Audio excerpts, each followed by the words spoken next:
कांग्रेस सरकार बनाने का सपना देख रही है। कांग्रेस जानती है कि उसका वोट बैंक तो एक रहेगा, लेकिन बाकी लोग आसानी से बढ़ जाएंगे, टुकड़े हो जाएंगे।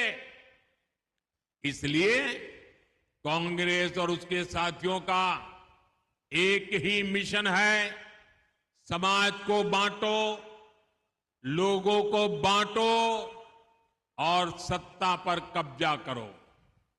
इसलिए हमें अतीत से सबक लेना है। हमें हमारी एकता को ही देश की ढाल बनाना है। हमें याद रखना है, अगर हम बटेंगे तो बांटने वाले महफिल सजाएंगे। पढ़ते रहिए fight against criminal daily newspaper.